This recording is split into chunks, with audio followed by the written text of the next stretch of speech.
CSK அணியில் ஒரு வழியாக ஆயுஷ் மாத்ரே ஜாயின் பண்ணிட்டாரு. மும்பை மேட்ச்சில் பார்த்தீங்கன்னா ப்ராக்டிஸ் பண்ணிட்டு இருக்காரு. நான் கண்டிப்பாக விளையாடுவேன் அப்படின்ற மாதிரி ஒரு வீடியோவுமே வெளியிட்டிருக்காங்க. அதில் கண்டிப்பாக மும்பை மேட்ச்சில் வந்து மும்பை பிளேயரான ஆயுஷ் மாத்ரேவை நம்ம கண்டிப்பாக பார்க்கலாம் அப்படின்னு சொல்லிட்டு ரசிகர்கள் எல்லாமே ரொம்ப எக்ஸைட்மெண்ட்டாகவே இருக்காங்க. இந்த போட்டியில் மட்டும் சிஎஸ்கே அணி ஜெயிச்சிட்டாங்க அப்படின்னா கண்டிப்பாகவே போட்டியில் இருக்காங்க அப்படின்னே சொல்லிடலாம். அது மட்டும் இல்லாமல் குட்டி ஏபிடியை வேற இறக்கியிருக்காங்க. அவர் மேபி வந்து பார்த்தீங்கன்னா இன்னும் வந்து டீமில் வந்து ஜாயின் பண்ணலை. இன்னும் ஒரு சில போட்டிகளுக்கு அப்புறமேட்டு மேபி மும்பைக்கு அடுத்து வர போட்டிகளில் வந்து கண்டிப்பாக ஜாயின் பண்ணுவார். ஒரு சீசனில் பார்த்தீங்கன்னா, அதாவது போன சீசன் நினைக்கிறேன் 191 ரன்களுக்கு மேலே அடிச்சிருந்தாரு. இப்போ சவுத் ஆப்பிரிக்காவில் நடக்கக்கூடிய மேட்ச்லலாம் பார்த்தீங்கன்னா அவர் சூப்பராக பர்ஃபார்ம் பண்ணிட்டு இருக்காரு. நல்ல ஒரு பிளேயரு. 6 அடிக்கிறது தாண்டா எங்களுக்கு ப்ராப்ளமாக இருக்குது அப்படின்ற மாதிரி சொன்னீங்க. அதுக்காகவே ஒரு பையனை இறக்கணும்டா அப்படின்னு சொல்லிட்டு அன்சோல்டான பிளேயரை பார்த்தீங்கன்னா சூப்பராகவே இறக்கியிருக்காங்க. கண்டிப்பாக அடுத்தடுத்த பிளேயிங் லெவனில் பார்த்தீங்கன்னா வரையும் நம்ம எதிர்பார்க்கலாம். சிஎஸ்கே அணி எப்படி ஜெயிக்க போகிறாங்க, மும்பை அணிட்ட என்ன மாதிரி விஷயங்கள்லாம் இருக்குது அப்படின்னு சொல்லிட்டு எல்லாத்தையுமே நம்ம ஃபுல்லாகவே பார்க்கலாம். ஹாய் மக்களே, நான் உங்கள் ஷாம். ஆர்சிபி சாலா கப் நம்மதே பார்த்தீங்கன்னா ஹோமில் மட்டும் தோத்துக்கிட்டே இருக்காங்க. அவே போனால் ஜெயிச்சிட்டு இருக்காங்க. நாங்கள் இங்கே வந்தால் தோப்போம், பஞ்சாபில் போய் பார்த்துக்கிறோம்னு சொல்லிட்டு வெயிட் பண்ணிட்டு இருக்காங்க. மும்பை அணி பார்த்தீங்கன்னா தொடர்ந்து மேட்சுகள் வந்து பார்த்தீங்கன்னா செம்ம இன்டென்ட்டோட விளையாடுறாங்க, ஜெயிச்சுக்கிட்டே இருக்காங்க. சிஎஸ்கே ரொம்ப நாள் தோல்வியிலே இருந்துச்சு, பார்த்தீங்கன்னா மீண்டும் ஜெயிக்க ஆரம்பிச்சிருக்காங்க. எல்எஸ்ஜியோட டீமும் பார்த்தீங்கன்னா நல்லாவே அமைஞ்சிக்கிட்டு இருக்கு. ஓப்பனிங் பேர் தான் குறை சொன்னோம், ஓப்பனிங்குமே அமைஞ்சிருக்கு. ஹிட்டர் பார்த்தீங்கன்னா அதுவுமே கொண்டு வந்துட்டாங்க. பவுலிங்கை பொறுத்தவரைக்கும் எந்த ஒரு குறையுமே இல்லை, சூப்பராகவே இருக்குது அப்படின்னே சொல்லலாம். ஏங்க பர்பிள் கேப் வச்சுருக்காங்க, அப்புறம் என்னங்க குறை அப்படின்ற மாதிரி தான் இருக்குது. நம்ம பார்க்கும்போது சூப்பராக இருக்குது. 100 ரகமாக நல்லாவே பண்ணி கொடுத்துட்ருக்காரு சிஎஸ்கேக்கு. சிஎஸ்கேனை பொறுத்த வரைக்கும் டெவல் பிரேவிஸாக இருக்கட்டும், நம்ம ஆயுஷ் மாத்ரேவாக இருக்கட்டும், இவங்கெல்லாம் இறக்கிறத பார்க்கும்போது இப்போ சேக்ரசித்துக்கு வாய்ப்பு கொடுக்குறாங்க. என்னையை பொறுத்த வரைக்கும் அவங்க ஃப்யூச்சரை நோக்கி யோசிக்கிறாங்க அப்படின்னு தான் நினைக்கிறேன். என்னையை பொறுத்த வரைக்கும் இன்னும் எத்தனை வருஷம் வந்து தோனியவே நம்பிட்டு இருக்கு, தோனியை ஆடிக்கிட்டு இருப்பார், தோனின்னு சொல்லிட்டு இருக்க போகிறோன்னு சொல்லிட்டு தெரியவே இல்லை. அவர் மேபி இந்த வருஷம் இல்லை அடுத்த வருஷம் கண்டிப்பாக அவர் பேருவார் அப்படின்னு தான் நினைக்கிறேன். நம்ம ஒரு வீடியோ கூட பார்த்துருந்தோம், பார்த்தீங்கன்னா நீம் இன்ஜுரி கூட இருந்துச்சு. தொடர்ந்து இன்ஜுரியோட அவர் விளையாண்டுட்டு இருந்தாருன்னா அவர் ஹெல்த்தை பார்க்கணும் அப்படின்னு சொல்லிட்டு டாக்டர்ஸ் கண்டிப்பாக சொல்லிடுவாங்க. அதனால் வந்து கண்டிப்பாக அவர் இன்னும் ஒரு சில வருடங்கள் இந்த வருஷம் ஆடுவார். மேபி அடுத்த வருஷமே லாஸ்ட் இயராக இருக்கலாம், சொல்ல முடியாது. இந்த வருஷம் கூட லாஸ்ட் இயராக கூட இருக்கலாம் அப்படின்ற மாதிரி தான் சொல்லிகிட்டு இருக்காங்க. ஏன்னா அவருடைய ஹெல்த்து தான் ஃபஸ்ட்டு முக்கியம். இதோடே வந்து நான் வீல் சேரில் வந்து ஆடிக்கிட்டு இருப்பேன் அப்படின்னு சொல்கிறதெல்லாம் சாத்தியமே இல்லை அப்படின்னு தான் சொல்லணும்.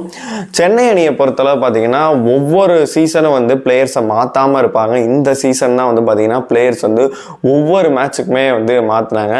அவங்க நினச்சது என்ன அப்படின்னா, நம்ம பிச்சரா ஸ்பின் எடுக்கும்டா, 40 கோடியை போடுறா அப்படின்னு சொல்லிட்டு 18 கோடியை போட்டு ஜடேஜாவாக இருக்கட்டும் 10 கோடி போட்டு, நூர் அகமதாக இருக்கட்டும் 9 கோடிக்கு மேலே, அதாவது 10 கோடி கிட்ட போட்டு அஸ்வினையாக இருக்கட்டும் எடுத்து 40 கோடி இதுக்கே ஸ்பெண்ட் பண்ணாங்க. ஆனால் கடைசியில் பேய் வந்து நிற்கிதுன்ற மாதிரி பார்த்தீங்கன்னா பிச்சு வந்து யாருக்குமே ஹோம் கண்டிஷன் வந்து வேற மாதிரி போயிட்டுருக்கு. மும்பை பிச்சு பார்த்தீங்கன்னா சென்னை பிச்சு மாதிரி இருக்குது. வாங்கடை பிச்சு அப்படியே மாறி போயிருக்கு. அதே மாதிரி சென்னை பிச்சு எந்த பிச்சுன்னே தெரில, அந்த மாதிரி மோசமாக இருக்குது. திடீர்னு ஃபாஸ்ட் பவுலருக்கெல்லாம் விக்கெட் கிடைக்கிது அப்படின்ற மாதிரி சின்னசாமி சைடு சொல்லவே தேவையில்ல. நேற்று மழை வந்ததில் பவுன்ஸ் ஆகுது. அந்த விராட் கோலி டீமுக்கு பார்த்தீங்கன்னா பவுன்ஸ் ஆகிட்டு போயிடுச்சு. அதனால் வந்து எந்த ஹோம் வந்து அட்வான்டேஜ் கொடுக்க மாட்டேங்குது. டெல்லியில் போயிட்டு மும்பை ஜெயிச்சுட்டு வராங்க, அவங்களுக்கு பார்த்தீங்கன்னா அட்வான்டேஜ் இல்லாமல் இருக்குது. அந்த மாதிரி வந்து எதையுமே ப்ரெடிக்டே பண்ண முடியல. பிச்செல்லாம் வந்து வேற மாதிரி போயிட்டுருக்கு. அதனால் வந்து அதை நம்பி எடுத்து இவங்க வந்து மோசம் போயிட்டாங்க. ராகுல் திரிபாதியை நம்பினாங்க 3.5 கோடி போட்டு, தீபக் கூடாவே நம்பினாங்க, விஜய் சங்கரை நம்பினாங்க. விஜய் சங்கர் கூட பரவாயில்ல, ஆனால் தீபக் கூட ராகுல் திரிபாதி இவங்களுக்கு இதுக்கு மேலே சான்ஸே கொடுக்க முடியாதுன்ற லெவலுக்கு கொடுத்துட்டாங்க. ஆனால் இன்னமும் கொடுப்பாங்க அப்படின்னு சொல்லிட்டு தான் நினைக்கிறேன். ஆனால் இவங்க எல்லாம் ஒத்தி வைடா, 2 பேர் இன்ஜுரி ஆயிருந்துச்சு, தமிழக வீரருக்கும் இன்ஜுரி ஆயிருந்துச்சு, அப்புறமேட்டு ருத்ராஜுக்கும் இன்ஜுரி ஆயிடுச்சு. 2 பேருக்கும் அழகாகவே ரீப்ளேஸ்மெண்ட் கொடுத்துட்டாங்க. அதனால் இப்போ பார்க்கும்போது இவங்க அடுத்து இவங்க 2 பேர் வரும்போது யார் வெளியில் விடுவாங்கன்னு சொல்லிட்டு முன்னாடி வீடியோலேயே சொல்லியிருந்தேன். ஐ திங்க் என்னை பொறுத்த வரைக்கும் அஸ்வின் அந்தளவு எக்ஸ்பென்ஸ் இல்லை. அதனால் அஸ்வின் அண்டு ராகுல் திரிபாதி, தீபக் கூட இவங்க 3 பேர் மேலே தான் கையை வைப்பாங்க. அதுக்கப்புறம் இன்னும் நிறைய பிளேயர்களுக்கு கூட எடுக்க கூட அவங்க பிளான் பண்ணலாம் மேபி அடுத்த சீசனுக்காக, ஃப்யூச்சரை நோக்கி போகிறதுக்காக. அவங்க பெரிய தப்பு பண்ணது என்ன அப்படின்னா, ரஹானே அன்சோல்ட் ஆனார். ரஹானேவும் கேஎல் ராகுலையும் மட்டும் ட்ரை பண்ணியிருந்தாங்க அப்படின்னா இன்றைக்கி டீம் வேற மாதிரி இருந்திருக்கும் அப்படின்னு தான் என்னோட கருத்தாக இருக்குது. பேட்டிங் தாங்க நீங்கள் குறையாவே இருக்குது. அதுவும் இல்லாமல் முன்னாடியே கண்ணு போன பிறகு சூரிய நமஸ்காரன்ற மாதிரி முன்னாடியே வந்து இவங்க எடுத்திருந்திருக்கலாம் குட்டி ஏபிடியே. இப்போ போய்ட்டு லேட்டராக யோசிச்சுட்ருக்காங்க, நெக்ஸ்ட் இயருக்கு தான் யோசிக்கிறாங்க அப்படின்னு சொல்லிட்டு நினைக்கிறேன். இந்த போட்டியில் மட்டும் தோத்துட்டாங்க அப்படின்னா கண்டிப்பாகவே வந்து சீசனை விட்டு வெளில போயிட்டாங்கன்னு சொல்லிட்டு நம்ம ஆணித்தரமாக சொல்லலாம். ஏன்டா அவ்வளோ நெகட்டிவாக பேசுகிறேன்னு சொல்லிட்டு நீங்கள் கமெண்ட்லாம் திட்டுறீங்க. ஒரு நிதர்சனமான உண்மையை மட்டும் ஒத்துக்கோங்க. இப்போ பாருங்களேன் 4 டீம் வந்து டஃப் ஃபைட்டில் இருக்காங்க ஓப்பனிங்கில். அடுத்து வந்து பார்த்தீங்கன்னா மும்பை கேகேஆரும் ஒரே லெவலில் இருக்காங்க. அடுத்து ஒரு 3 டீம் வந்து பார்த்தீங்கன்னா ஒரே லெவலில் இருக்காங்க. பார்த்தீங்கன்னா ஆர்ஆர், சன்ரைசர்ஸ் அண்ட் சிஎஸ்கே 10வது இடத்துல ஒரே லெவலில் இருக்காங்க. நீங்கள் அடுத்து ஒரு பாயிண்ட் 2 பாயிண்ட் எடுக்கணும்னா கூட பார்த்தீங்கன்னா இவங்க 2 பேர்த்தையும் முந்தணும். இவங்க 2 பேர்த்தையும் முந்திட்டு தான் நீங்கள் அடுத்து 2 பேரை முந்திட்டு தான் நீங்கள் 4வது இடத்துக்கே நீங்கள் போகிறதுக்கான ட்ரை பண்ண முடியும். அடுத்து வர எல்லா போட்டிகளையுமே நீங்கள் ஜெயிச்சிங்கன்னா கூட பார்த்தீங்கன்னா டஃப்பாக தான் இருக்கும். ஏன்னா போன சீசனே பார்க்கும்போது 16 பாயிண்ட் எடுத்து எல்லாருமே இருக்காங்க. போன சீசன் ரொம்ப கேவலமாக விளையாண்டது யார் அப்படின்னு கேட்டிங்கன்னா மும்பை மட்டும் தான் 4 பாயிண்ட் எடுத்தாங்க, 10 மேட்ச் தோத்தாங்க.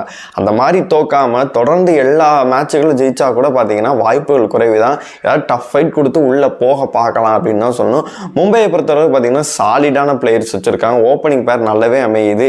25 இப்போ ஒரு 2-3 மேட்ச் அமையாமல் இருந்துச்சு, பல மேட்ச் அமையாமல் இருந்துச்சு. இப்போ பார்த்தீங்கன்னா 25 ரன்கள் வரைக்கும் முன்னேறி வந்துட்டு இருக்கார் ரோஹித் சர்மா. அவர் பொறுத்தளவு க்ரூசியல் ரன்னிங் தேய்த்துட்டு போகணும். 160 ஒரு 25 ரன் பார்ட்னர்ஷிப் அழகாக கொடுத்துட்டு போயிட்டே இருக்காரு. ரியான் ரிக்கில்டன் இப்போ நல்ல எல்லா மேட்சுகளும் பார்த்தீங்கன்னா க்ரூசியல் 30-40+ அடிச்சு கொடுத்துக்கிட்டு இருக்காரு. ஒன் டவுன் அவங்களுக்கு பிரச்சனையே இல்லை அப்படின்னே சொல்லுவேன். வில் ஜாக்ஸும் வந்து இப்போ நல்லா பண்ணுறாரு. வில் ஜாக்ஸ் இல்லைன்னா கூட திலக் அண்ட் சூர்யா வந்து பார்த்தீங்கன்னா ஆபத் பாந்தவன் மாதிரி பார்த்தீங்கன்னா கை கொடுத்து ஹெல்ப் பண்ணிடுறாங்க. ஹிட்டராக பார்த்தீங்கன்னா ஹர்திக் பாண்டியா இருக்காரு. 9 பால்ல 30 ரன் 25 ரன் பார்த்தீங்கன்னா அடிச்சு கொடுத்துட்டு போயிட்டே இருக்காரு. ரமன்தீரும் செம்மையாக பர்ஃபார்ம் பண்ணிட்டு இருக்காரு. அப்படியே பவுலிங் எடுத்துக்கிட்டோம் அப்படின்னா பும்ரா டெத்துக்கு இருக்காரு. ஓப்பனிங் பவர் பிளேயில் பார்த்தீங்கன்னா தீபக் சகாரும் ட்ரெண்ட் போல்டு இருக்காங்க. ஸ்பின்னுக்கு பார்த்தீங்கன்னா போனாரு வில் ஜாக்ஸ் கூட நல்லாவே போட்டாரு. இந்த மேட்ச் வந்து கரண் சர்மா ஃபிட்டாக இருந்தார் அப்படின்னா அவரையுமே கூட்டிகிட்டு வருவாங்க. என்னை பொறுத்த வரைக்கும் ஒன்று மட்டும் தெரிஞ்சுக்கங்க, அதே பிச்சு சன்ரைசர்ஸ்க்கு கொடுத்த பிச்சை வந்து சென்னைக்கு கொடுத்தாங்க அப்படின்னா, அதே விக்கெட்டை கொடுத்தாங்க அப்படின்னா சென்னை ஈஸியாக ஜெயிச்சிருவாங்க. அதில் எப்போதும் ரெகுலராக இருக்க பேட்டிங் விக்கெட்டை தான் பார்த்தீங்கன்னா பிச்சை தான் வந்து சென்னைக்கு கொடுப்பாங்க அப்படின்ற மாதிரி தான் எனக்குமே தோணுது. அதுதான் பண்ணுவாங்க. வெயிட் பண்ணி பார்க்கலாம். இவங்களோட பிளேயிங் 11 வந்து இப்படி இருக்கா, அப்படியே நம்ம கட் பண்ணோம் அப்படின்னு சிஎஸ்கேல வந்து ஆயுஷ் மாத்திரை உள்ள வரப்போறாரு. அதுதான் ஒரு மிகப்பெரிய ஒரு கொஸ்டினாகவே இருக்குது. அவர் வந்து ஓப்பனிங் பண்ண வைக்க போகிறாங்களா இல்லை ஒன் டவுன் பண்ண வைக்க போகிறாங்களான்னு சொல்லிட்டு. ஓப்பனிங் பேர் சூப்பராகவே அமைஞ்சிருக்கு. நீங்கள் தேவையில்லாமல் போயிட்டு ஓப்பனிங்கில் வந்து திரும்பி ஆயுஷை கொண்டு வந்து இறக்கி விட்டு வெற்றி அடைஞ்சா ஓகே, இல்லை ஒரு குழப்பம் ஏற்பட்டு திரும்பி அவர் அவுட்டாகி ஒன் டவுன் வந்து ஷேக்கும் இது பண்ணால் தேவையில்லாத பிரச்சனை. ஓப்பனிங் என்னை பொறுத்த வரைக்கும் ஷேக்கையும் நம்ம ரச்சின் ரவீந்திராவே அனுப்பிச்சி விடுங்க. ரச்சினை தயவு செஞ்சு யூஸ் பண்ணுங்கள். ஒரு 2-3 ஸ்பின்னுக்கு பார்த்தீங்கன்னா 2 ஓவரில் 1 ஓவர் கொடுத்து யூஸ் பண்ணுங்கள். கண்டிப்பாக விக்கெட் எடுத்து கொடுப்பாப்புல. ஒன் டவுன் பொறுத்த வரைக்கும் ஆயுஷ் மாத்திரையே இறக்கலாம். அப்புறம் இவங்களே 6 ஓவர் தேத்திட்டாங்க அப்படின்னா பவர் பிளே முடிஞ்சாலே கண்டிப்பாக ஸ்பின்னை கொண்டு வருவாங்க. ஸ்பின் கொண்டு வந்தோடனே பார்த்தீங்கன்னா சிக்ஸர் துபை இறக்கி விட்டீங்க அப்படின்னா அவர் இருக்க வரைக்கும் ஸ்பின்னை வந்து அடிச்சுக்கிட்டே இருப்பார். சிக்ஸர் அவர் ஸ்பின்னுக்கு தான் ஃபேமஸ் அப்படிங்கிறதுனால பார்த்தீங்கன்னா எல்லாரும் பயப்படுவாங்க. அதனால வந்து அவரை இறக்கி விடலாம். அப்புறமேட்டு விஜய் சங்கரா இருக்கட்டும், ஜடேஜாவாக இருக்கட்டும், அதுக்கப்புறமேட்டு ஜேமி ஓட்டனுக்கு அப்போ முன்னாடி பார்த்தீங்கன்னா தலைவர்கள் இருக்கட்டும், பேட்டிங் ஆட்டும் சூப்பராக இருக்குது. நான் முன்னாடி சொன்ன மாதிரி கலிலையும் ஏகேவே வந்து ஓப்பனிங் போட வச்சு டெத்தில் வந்து பார்த்தீங்கன்னா 10 ரன் யூஸ் பண்ணிக்கலாம். 100 வந்து 4 ஓவர் கொடுத்து யூஸ் பண்ணிக்கலாம். நீங்கள் மூணு ஸ்பின் ஆடுறவங்களுக்கு சூப்பராகவே இருக்குது. ஜடேஜா இருக்கார், 100 இருக்கார், அதே மாதிரி பார்த்தீங்கன்னா ரச்சின் ரவீந்திரா இருக்கார். T20 சாம்பியன்ஸ் ட்ராஃபியில் பார்த்தீங்கன்னா T20யில் சாம்பியன்ஸ் ட்ராஃபியில் நல்லாவே போட்டு கொடுத்து விக்கெட்லாம் எடுத்திருக்காரு. ஆனால் அவர் நீங்கள் கண்டிப்பாக யூஸ் பண்ணலாம். எந்த பிளேயிங் 11ஓட பார்த்தீங்கன்னா சென்னை அணி போனாங்க அப்படின்னா மும்பை அணி எதிர்கொள்ள முடியும் அப்படின்னு நினைக்கிறீங்களோ அந்த பிளேயிங் 11 மறக்காமல் கமெண்ட் பாக்ஸில் சொல்லுங்கள். மும்பை விசஸ் சென்னை இதில் யார் ஜெயிப்பாங்க அப்படின்னு நினைக்கிறீங்களோ அதையும் மறக்காமல் கமெண்ட் பாக்ஸில் சொல்லுங்கள்.